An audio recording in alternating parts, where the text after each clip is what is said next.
Hello friends, in this video we will understand about EPR plastic waste authorization. Nowadays, custom authorities are often asking for the CPCB registration of EPR plastic waste from the importers. So EPR stands for Extended Producer Responsibility Authorization. It is granted by CPCB. CPCB is Central Pollution Control Board. It is constituted under the aegis of Ministry of Environment and Forest. So basic intent of EPR authorization is like that to make the responsible to the importers, producers, brand owners of the various plastic items.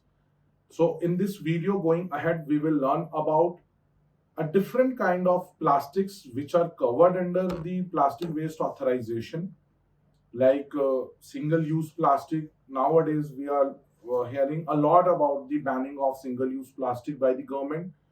So precisely in this, you can see like which entities shall register for EPR. The one is the producer, second is the importer, third is the brand owner, fourth is the plastic waste processors. And the plastic waste processors again can be of the four kinds. One is the recycling, and the one is the who is converting like waste to energy. One is doing the waste to oil. Again, the one is doing the industrial composting. As plastic has various uses, as you might be aware about that. Like you can melt the plastic waste and you can convert it to the oil, and this oil is used into the furnaces and boilers. So that is how these plastic waste processors are also categorized in this area of EPR authorization. So why now we learn about that what is the plastic waste EPR authorization, but the question principally stands into everybody's mind: what is EPR authorization, and why is EPR authorization is required, and what is the intent of the government?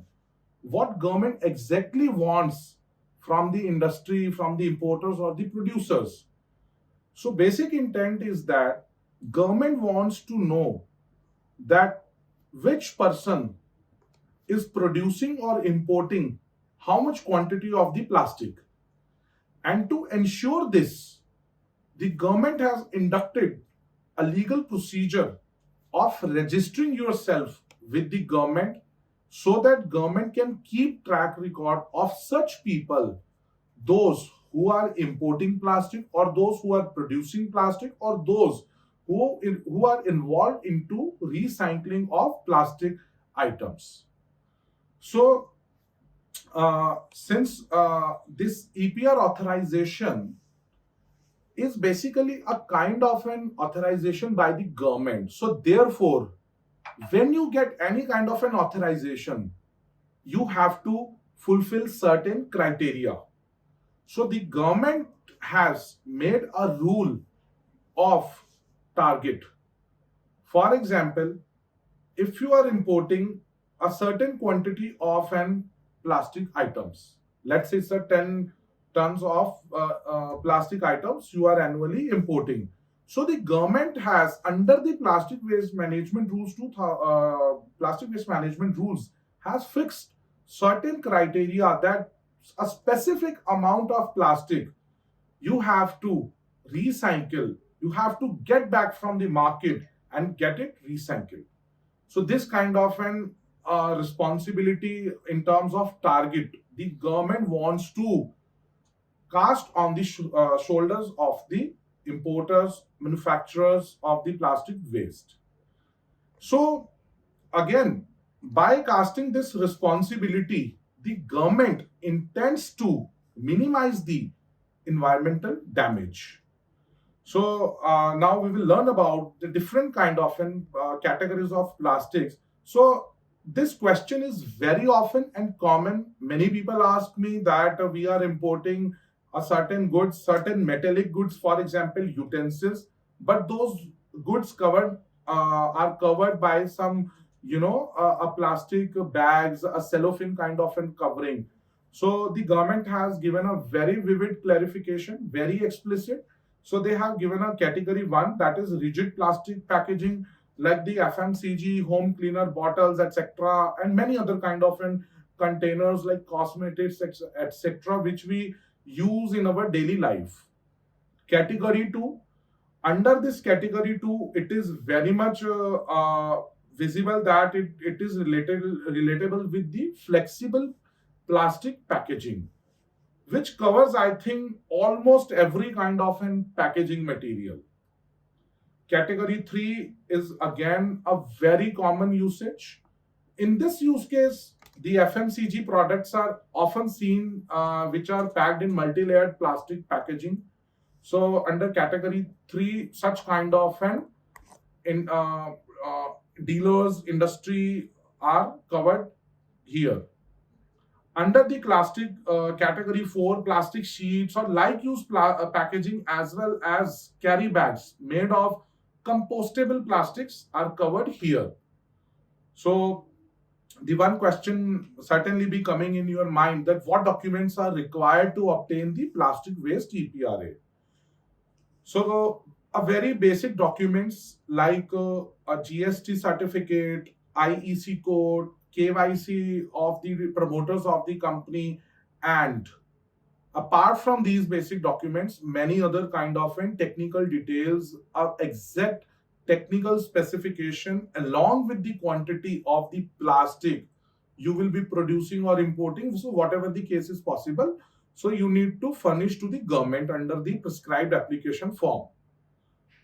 So what is the government fee?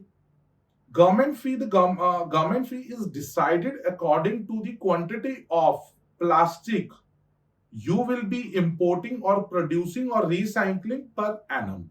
So the government has used the word TPA, ton per annum. So if you are concerned with less than 1,000 ton per annum, then the processing fees will be the 10,000 rupees. So between 1,000 to 10,000 ton per annum of the plastics, the fee will be 20,000 rupees. And for more than 10,000, the fee will be 30,000 rupees. What is the validity of plastic waste EPR? So in India, it is often stated that the industry is piled up with the lots of legal compliances that they have to periodically do it. Yes, again, this is the pain point for the industry. So this initially the government gives it for the 1 year validity, post which you have to reapply, you have to resubmit the same government fee, and you get it for the 3 years. So what are the basic steps of getting the plastic waste EPR authorization? First, you have to do the account registration at the CPCB portal, then documentation preparation and uploadation on the government portal. Then once the document preparation and uploadation has been done, we have to review, our experts do review these application, and we finally submit the fee, and post which the government do the technical evaluation, etc. So under the technical evaluation, the environmental engineers and the other competent authority, they can make certain queries, and generally under the government systems, what we have observed, until unless your work is managed very professionally and through the expert hands, you tend to get the queries. That is very much certain. So if you are lucky enough that you don't get the queries, then there shall be the approval of the application. So yes, my team has made a certain suggestions. They are doing the marketing. So of course, this EPR authorization, since it is a technical procedure, so it is always advisable to get expert assistance from regulatory lawyers, environmental lawyers, and those who are specialists into the environmental regulatory affairs. So how we help you to get this EPR registration? So we provide the regulatory guidance. So regulatory guidance does mean what is written into the rules, so that you may not deviate, and suppose and what kind of a legal plannings you might require, so that you can under the legal scenario only you solve your business case. So secondly, account registrations, etc., because most of the times in the government scenario, these tech geeks are not really working very properly. So we help our clients to do the account registration, and we draft all the papers. We do the internal evaluation of the data, then we submit the application, and if government makes any query, we make sure to respond those queries in a fixed time manner and get the work done. So thanks a lot for watching me. And under this video and description link itself, we have given the contact details. And for more legal and import export related videos, information, updates, please subscribe our channel. Thanks a lot.